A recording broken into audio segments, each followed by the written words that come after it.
The opinions expressed in the following program are those of the participants and do not necessarily reflect those of Rogers nor Rogers TV.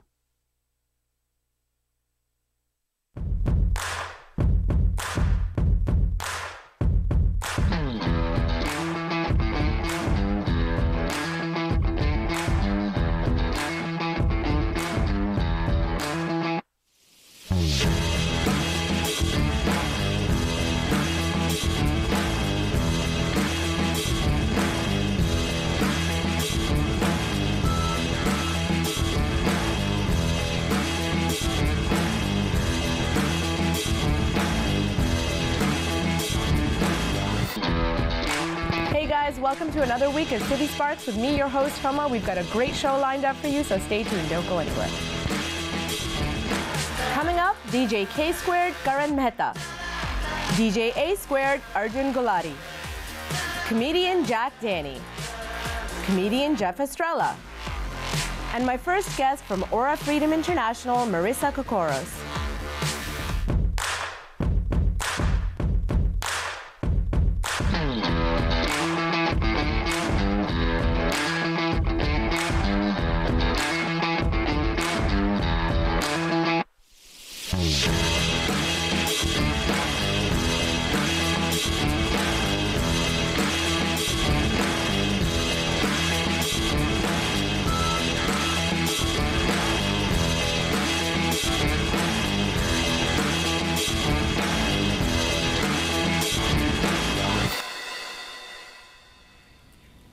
Hi guys, welcome. I'm here with my first guest, Marissa Kokkoros, who is the founder and executive director of Aura Freedom International, and she's here to talk about a very serious topic, and we're going to chat about it. Welcome to the studio.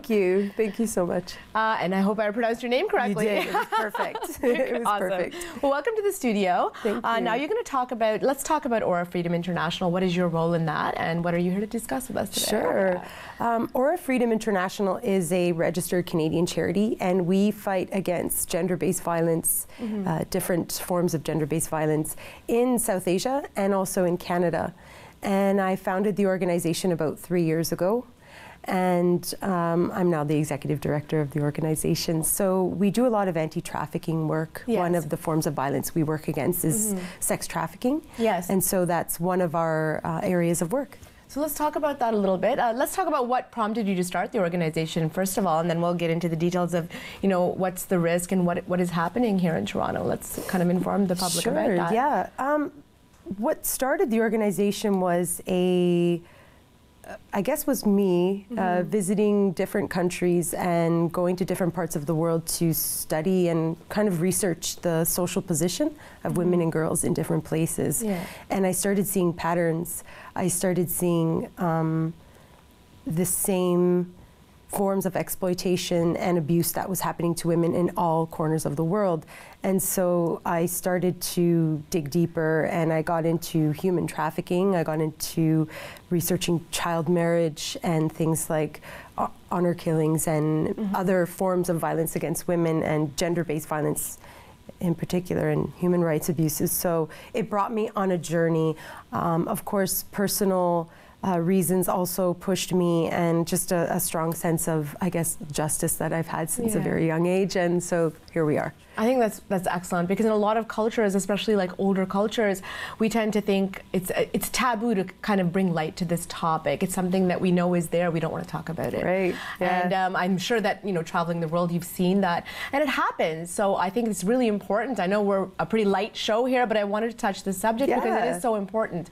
And you know, to deny that it exists is kind of just lying to yourself. So what is it that you're doing kind of to bring light to the subject? Tell me the steps that you have taken. So Aura Freedom works in Nepal and in Canada. So in Nepal, we have empowerment and education-based programs for young women and for girls who are particularly at risk of gender-based violence. We've opened more than 10 post-earthquake shelters for women and girls due to the earthquake last year in Nepal. And we literally approach gender-based violence from a grassroots level, training local women to implement these programs. on the ground in Nepal. Here in Toronto, we particularly work against sex trafficking, which is happening right under our noses and in our own backyards here in Toronto. So we launched a awareness program last year, which sees us going to schools and halfway homes, youth centers to talk about sex trafficking, the very real risks for girls, and sometimes for young men as well, and what girls can do to protect each other, and how young men can be part of the change and instead of part of the playing the part of the bad guy, which isn't always the case. Right, absolutely. Yeah. I think it's like, especially for a young female, they're generally scared, or they're, you know, told, like they live in a fear. So what are some of your, you have to be very brave to kind of speak out. What would your advice be to girls out there who may be watching or may know somebody who they think is, you know, a victim of this? You know, what are some of the advice tips that you can give to them? I would like to say that there is help and that they are not alone, and that sex trafficking is more common than we think here in Toronto. And it's happening to girls from affluent neighborhoods who are straight A students, just as well as it happens to the typical homeless girl who might have a drug problem, who doesn't have a support system. And so we're seeing it happening. What I'd like to say is that there's help. Through the Toronto Counter Human Trafficking Network, we launched a helpline. And so there is a helpline that, I'm not sure if you could put the number on the bottom of the screen, but you can say the number. If people have information and tips, they can always call Crime Stoppers. So we can always call 2222 tips, 222 tips. And then the helpline specifically targeting human trafficking is 597-8808. And the people at that helpline are trained to take their call. And most of the time now in Canada, these traffickers or pimps or traffickers are boyfriends. They're posing as boyfriends. They're posing as friends.